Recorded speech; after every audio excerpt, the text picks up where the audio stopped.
Most religions are based on books claimed by their followers to be divinely inspired, without any proof. The evidence disagrees. They all are. Islam is different because it is based upon reason and proof.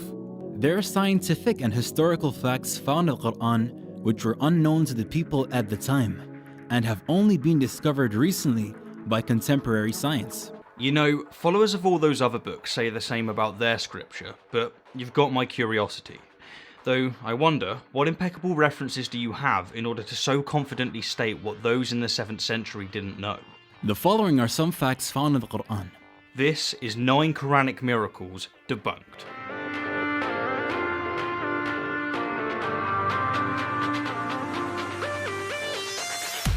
Number 1.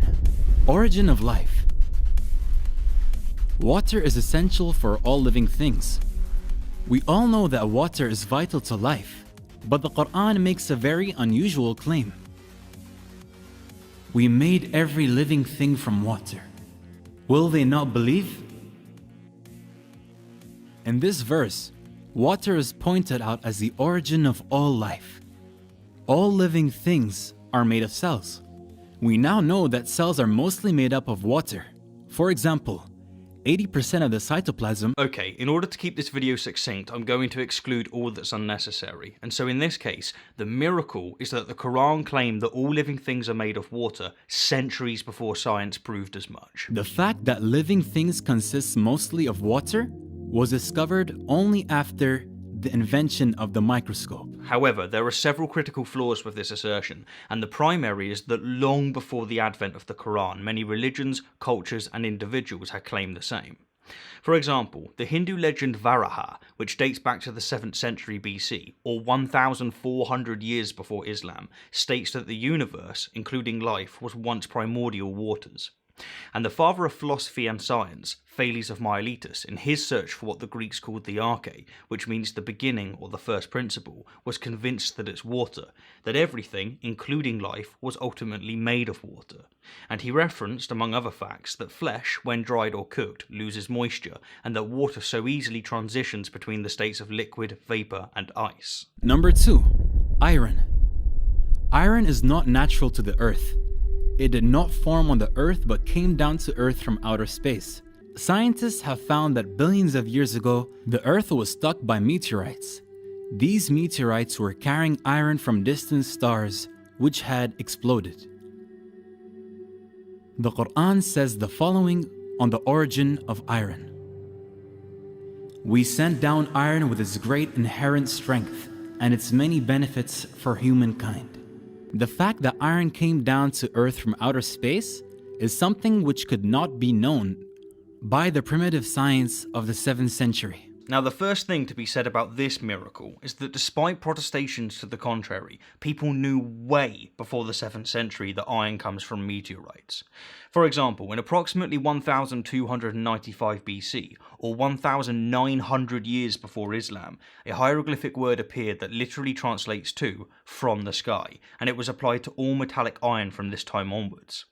So, using Quranic logic, I guess this proves that Amun-Ra exists, right? You know, as a side note, and for the love of the gods, would Merciful Servant and their associates please do some damn research? I get that we all have confirmation bias, and that Muslims want to believe that the Quran is full of miracles, but please, save yourself from embarrassment by reading more than just one book. Number 3. Sky's protection. The sky plays a crucial role in protecting the earth. If the sky did not exist, then the sun's radiation would have killed off all life on earth. The Quran asks us to consider the sky in the following verse. We made the sky a protective ceiling, and yet they are turning away from our signs. The Quran points to the sky's protection as a sign of God. The protective properties of the sky were discovered by scientific research conducted in the 20th century. So first off, while it's true that the ozone layer was discovered in the 20th century, the discovery that the sky has protective qualities was made thousands and likely tens of thousands of years ago. Mere observation yields that atmospheric phenomena, such as clouds, protect us from the sun's heat, and so the assertion that the sky has protective qualities isn't exactly miraculous, is it? Furthermore, the first culture that we know of to attribute the sky's protective aura to a god was the Mesopotamians, who worshipped the divine personification of the sky, Anu. Anyhow, doing other people's research for them is exhausting, and so for Miracles 4 to 7 I've acquired the aid of my good friend Drew, the genetically modified skeptic. And so, enjoy. I know I sure will. Steve, why did you rope me into this? Do you think I'm enough of a masochist to actually enjoy this kind of thing? I mean, I am, but at least next time warn me about how bad the claims are going to be. Jesus Christ. Alright, let's just get on with the video. Number 4. Mountains. The Quran draws our attention to a very important characteristic of mountains. Did we not make the earth as a resting place and the mountains as stakes? The Quran indicates that mountains have deep roots by using the word stakes to describe them. In fact, mountains do have deep roots, and the word stakes is an accurate description for them. The fact that mountains have a deep stake, like roots, was not known until after the development of the theory of plate tectonics in the beginning of the 20th century. First off, did you notice how the video immediately equated mountains being described as stakes with the idea that mountains have roots? Those are not the same thing. The word used in the original Arabic to describe mountains here means something like a tent stake, a bulwark, something to keep things stable. If you know anything about geology, you know that mountains don't act as stakes to keep the Earth's crust stable. Mountains are actually a result of tectonic plates colliding. They're a result of instability. If we take a look at where earthquake epicenters usually lie, we see that they're almost always located within mountain ranges. Mountains aren't much help in stabilizing the Earth's crust. Even if this isn't the intended meaning of describing mountains as stakes, and it simply meant that mountains are shaped like stakes due to their roots, the Quran is still wrong. Mountains are like icebergs, bulky masses of lighter material floating in heavier material. The majority of a mountain is below the surface, yes, but its shape is nothing like a stake or peg. Number 5. Expansion of the universe. At the time when the science of astronomy was still primitive, the expansion of the universe was described in the Quran. And it is we who have built the universe with our creative power and keep expanding it. The fact that the universe is expanding was discovered in the last century. The Quran mentioned the expansion of the universe even before the invention of the telescope. Here is yet another product of interpretation with an agenda. The original Arabic seems to describe the subject of the verse, the builder, rather than describe an action. It also seems to refer to the sky, not the universe. Other common interpretations vary from the one shown here, often saying something like, "We built the heavens by our authority, and we are the Lord of power and expanse." Many interpretations don't support the description of an expanding universe, but of a God who made the sky, which is not a scientifically verified claim.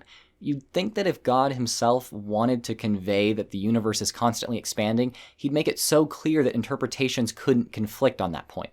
You know, it's as if the Quran is written by a fallible being. Huh. Number 6. Sun's orbit. It is now a well-established scientific fact that the sun is not stationary, but is moving in an orbit around the center of our Milky Way galaxy. The Quran mentions the orbit of the sun. It is He who created night and day, the sun and the moon, each floating in its orbit. The Quran would have been wrong according to astronomers just a couple of decades ago, but we now know that the Quranic account of the sun's motion is consistent with modern astronomy.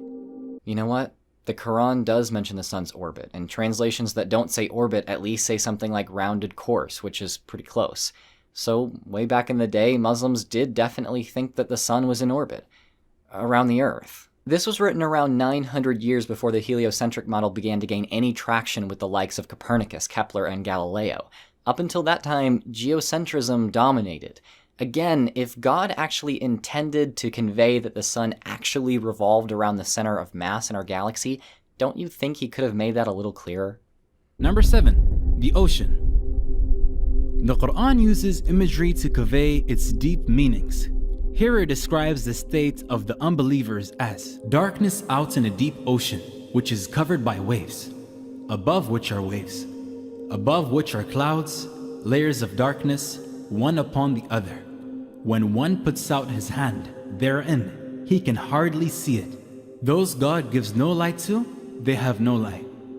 It is commonly thought that waves only occur on the surface of the ocean. However, oceanographers have discovered that there are internal waves that take place below the surface of the ocean. This description is not only remarkable because it describes the internal waves in the ocean, but also because it describes darkness deep in the ocean. Let's entertain the idea that this verse actually did mean to describe the reality of the ocean and wasn't simply describing a hypothetical place for analogy's sake. Have you ever stepped into a body of water and felt an undercurrent? I'm sure many of you have, and so had plenty of the people in the ancient world. Even those who hadn't could likely reasonably infer that waves don't just exist on the ocean surface. As for the description of darkness in the ocean, that isn't a remarkable prediction, it's a logical inference. We know that the deeper we dive into water, the darker it gets. Ancient people probably had that figured out too. So it stands to reason that at great depths in the ocean, it's dark. Still though, why is this verse taken as a literal description of the ocean rather than as an imagined place for analogy's sake? I'll say it one more time. Why did God communicate this so ambiguously if he intended it to be understood as a scientific miracle proving his word? Thanks for having me on, Steve, and I hope your audience enjoyed this enough to come check out my channel. Cheers, Drew. Much appreciated. Needless to say, if you lovely lot enjoyed what he had to say, then be sure to head over to his channel. And while you're there, may I suggest that you watch his recent takedown of Muslim feminism, because I'm in it, and then his Jordan Peterson's most ridiculous claim yet, because, well, it's ridiculous. So, moving on, here's the 8th miracle. Number 8. Lying in movement. There was a cruel, oppressive tribal leader named Abu Jahl, who lived during the time of Prophet Muhammad, peace be upon him. God revealed a verse of the Quran to warn him. No, indeed, if he does not stop, we will seize him by the forehead, his lying, sinful forehead. God does not call this person a liar, but calls his forehead, the front part of the brain, lying and sinful, and warns him to stop. This verse is significant for two reasons. The first is that the front part of our brain is responsible for voluntary movement. This is known as the frontal lobe. Secondly, numerous studies have shown that this same region, frontal lobe, is responsible for the lying function of the brain. The Quran links movement and lying to this area. These functions of the frontal lobe were discovered with medical imaging equipment, which was developed in the 20th century. Okay, so you know how most of these miracles have been predicated on the assertion that no one knew something until it was revealed in the Quran, only to find that this isn't true? Yeah, here we go again. Despite the ancient Egyptians notoriously removing the brain during excerebration, the knowledge that the brain is the locus of thought, or at the very least an essential part, dates back at least 12,000 years to the Neolithic period, as evidenced by cave paintings depicting trepanation surgery and thousands of skulls to accompany them. And if that doesn't convince you, consider Alcmaeon of Crouton, who in the 5th century BC, or 1,200 years before Islam, accurately concluded that all senses and memories are seated in the brain. Or Hippocrates, who in the 4th century BC, accurately associated many cognitive impairments with the brain, and even speculated that the brain's two halves are capable of independent processing. Number 9. Pain receptors. For a long time, it was thought that the sense of feeling and pain was dependent on the brain. Consider the following verse on pain. We shall send those who reject our revelations to the hellfire.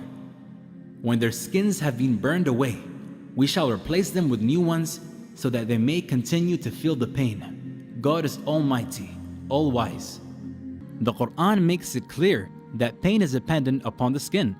The discovery of pain receptors in the skin is a fairly recent discovery for biology. So first off, what a lovely threat to end on. Remember kids, if you don't swallow this nonsense, then Big Daddy, who loves you, is going to burn you forever and ever and ever and ever for simply using the brain that he so lovingly gave you. Secondly, and most relevantly, pain is not dependent on the skin. It's dependent on the spinal cord and brain. While we have pain receptors or nociceptors within our skin, corneas, muscles, joints, bladder, gut, and digestive tract, which is to say not just the skin, these receptors don't feel any pain. Instead, upon stimulus, they send possible threats to the spinal cord and brain, and if they're perceived as a threat, the brain creates the sensation of pain. And this is why, for instance, anesthetics are effective. They simply block these receptors. And thirdly, the Quran wasn't the first to link pain to the skin and flesh. For example, in Hesioid's Theogony, 1,400 years before Islam, Prometheus was chained to a rock for eternity, having each day his liver eaten by a giant eagle, only for it and him to be regenerated by night. Anyhow, in wrapping up, I just want to once again thank Drew, the genetically modified skeptic, for joining me, and again urge everyone to check out his extraordinary content. Drew is quickly becoming one of our community's most prominent voices, and we're very lucky to have him. As always, thank you kindly for the view, and an extra special thank you to my wonderful patrons and those of you who have donated via PayPal. Oh, and thanks for responding to the question regarding the debunked game. I'm super pleased to announce that I'll be releasing a Kickstarter soon. For Miracles 4 to 7, I've acquired the aid of my good friend Drew, the genetically modified skeptic. And so, enjoy. I know I sure will. God damn it, I need my tea. Enjoy. I know I sure will. Fuck, that's hot.